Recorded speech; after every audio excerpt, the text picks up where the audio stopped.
Listo. Bueno, Nico, entonces, ¿de qué vamos a conversar hoy? Hoy vamos a conversar eh, de un movimiento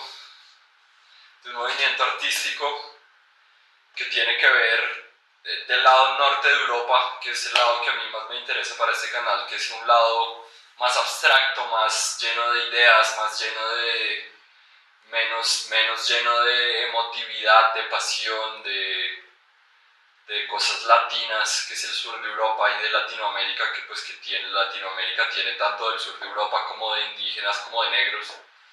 Entonces vamos a hablar de un movimiento artístico y arquitectónico que se llama la Bauhaus. ¿Sabes qué es la Bauhaus? No. La Bauhaus fue un movimiento de los años 20 en Alemania que se dedicaba a construir edificios de una manera sencilla. Fue todo un movimiento en esa época, ¿En qué época? en los años 20 del siglo XX. Entre la Primera y la Segunda Guerra Mundial. Sí, cuando se acabó la Primera Guerra Mundial, nació este movimiento que pues buscaba reducir toda forma arquitectónica que venía de atrás de Europa. Venían unas arquitecturas pesadas, con interiores llenos de decoraciones todas pues románticas y llenas de colores y llenas de tapetes pesados y utensilios pesados, ollas pesadas. Todo era muy pesado y todo estaba muy lleno de estilismos europeos que venían de atrás del barroco. Y la Bauhaus en 1919 buscó reducir todo eso por medio de un método de educación a las formas sencillas. Pues no sería porque, digamos, no había plata, entonces, digamos, entró en decadencia la riqueza y los más pobres empezaron a ser tenidos en cuenta, pero no había cómo darles, pues, porque había que hacer cosas sencillas. Sí, Creo que había un trastorno económico. sí, había, no estoy al tanto, pero en Alemania hubo una época que hubo una inflación violenta.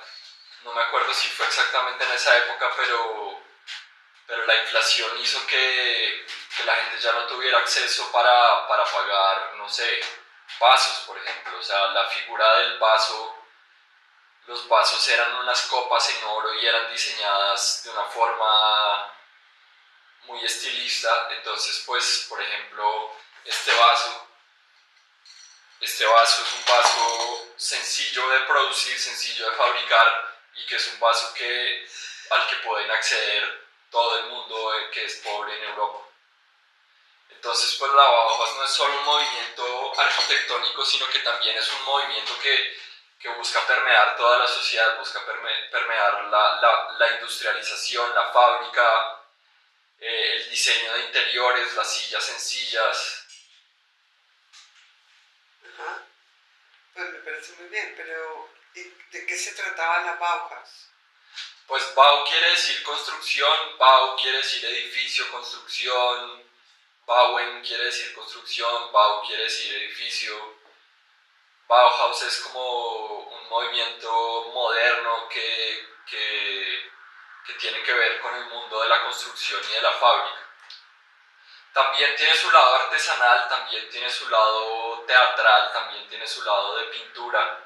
Y como les estaba mencionando en otro video, pues por ejemplo Vasily Kandinsky también fue un pintor que creció en la Bauhaus.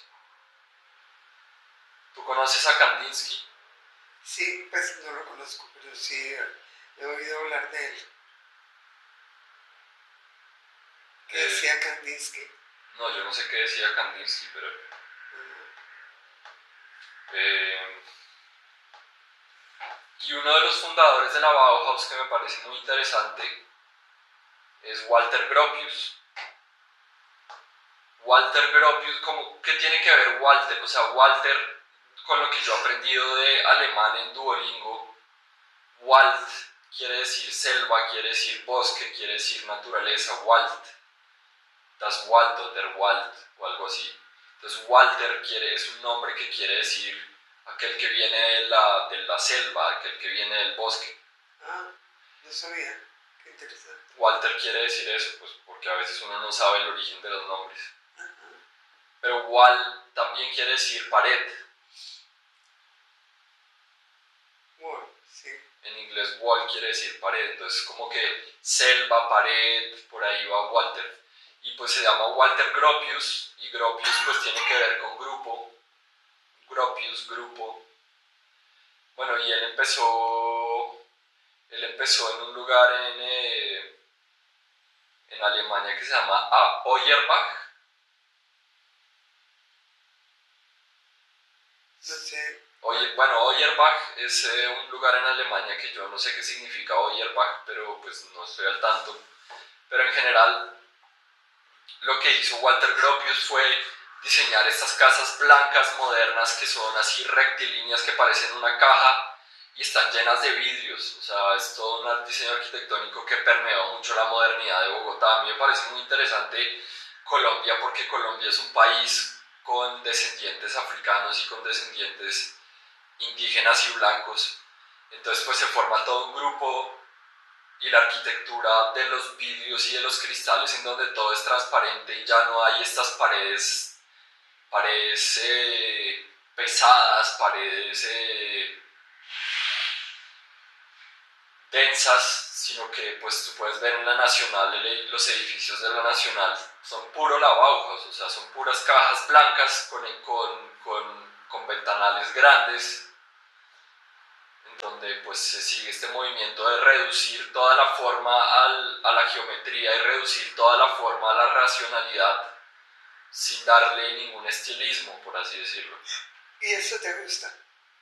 Sí, pues me parece un tema interesante el de la Bauhaus. ¿Ya? Sí. En la medida en que solucionó, me imagino, el problema de vivienda para muchas personas, debió ser muy interesante. Porque ahora es normal que los constructores hagan edificios muy grandes, muy sencillos, de vivienda de interés social. Eso es normal, pero me imagino que en esa época fue una gran innovación. Me imagino. No, pero en Colombia es diferente el tema de reducir la racionalidad para darle a todo el mundo, porque si tú reduces el edificio a una mínima racionalidad, en Colombia no tenemos el problema del frío, por ejemplo. O sea, cualquiera monta un chinchorro, cualquiera monta una hamaca al pie de un árbol y le pone un techito y listo. O sea, no es que la Bauhaus esté solucionando el problema de vivienda a miles de colombianos, porque en Colombia cualquiera se compra una teja de zinc, arma 4 paredes o arma 2 paredes y le pone unas lonas y cuelga una hamaca y listo. Como Pin allá en los llanos. Pin tiene unas paredes de lona verde de construcción y un techo de zinc y listo. Para lo cual tiene que tener primero que todo tierra, ¿verdad? No, yo he visto en Palomino, en Santa Marta, gente que se cansó de vivir en el campo y van y compran 4 lonas y arman un fogón ahí en una esquina de las lonas, en Palomino. Invasiones que hay en Palomino de gente y pues desde Bogotá uno diría, la facultad de arquitectura uno diría, no, pues esta gente no tiene saneación, ¿sí me entiendes? Pero a la vez también es un lado pintoresco, ¿no? O sea, la gente se arrima ahí porque se cansó de vivir en el campo y tiene ese lugarcito que es Palomino de disfrutar ciertas cosas, la playa, el mercado de frutas, ¿sí? Como más asequible la comida, lo básico de Palomino se puede consumir todas las frutas siempre. Así. Pero pues en Palomino yo he sentido una vibra diferente a la del campo colombiano, que es una vibra como que tú te le arrimas a cualquier extraño y ahí armas conversación, ¿sí? Como que es tan chiquito Palomino que no hay desconfianza entre los habitantes. No hay ladrones, no sé, la gente vive con lo mínimo, entonces que se van a robar. Sí.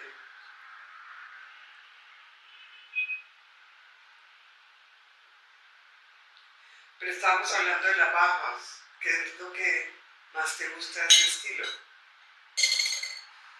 Pues la sencillez, ¿no? O sea, la reducción de toda forma europea a un mínimo sencillo para aguantar el frío. Y ese mínimo sencillo se puede repartir entre todos los pobres de Europa. Me llama la atención encontrar soluciones para los más pobres. Sí, porque pues, Alemania perdió la Primera Guerra Mundial en 1919 y se disparó la inflación, a ellos le quitaron toda la plata, los alemanes le sacaron toda la plata, les pusieron una deuda enorme y el Tratado de Versalles creo que fue. El Tratado de Versalles les pusieron una deuda gigantesca y es como en Venezuela, la gente andaba con carretillas, con toda su fortuna, andaban con toda su fortuna andando en una carreta, vendían toda su casa por un pan o por un café. Sí. No habían bancos, no habían tarjetas de crédito.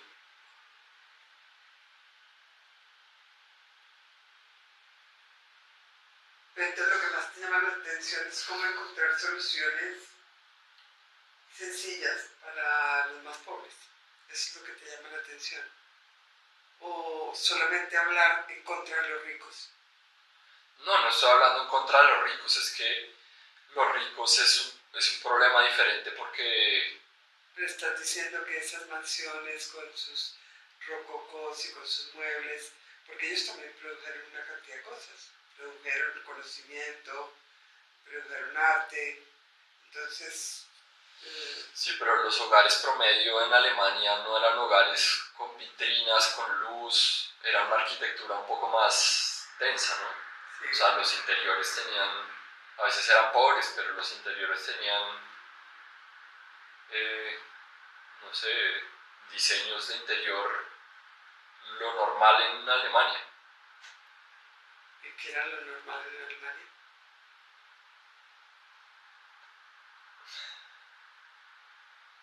Pues lo normal en Alemania no era tanto la racionalidad, sino la racionalidad de la forma pura, sino resistir al frío del invierno, o sea,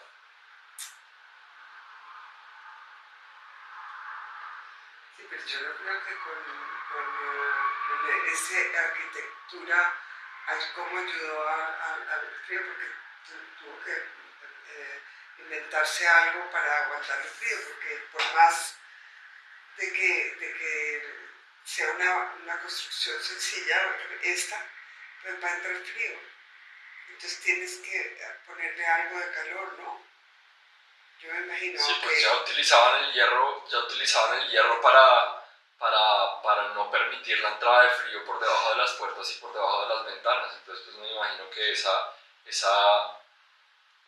incrustación del hierro en los hogares permitía la imposibilidad de que pasara el viento adentro de la casa.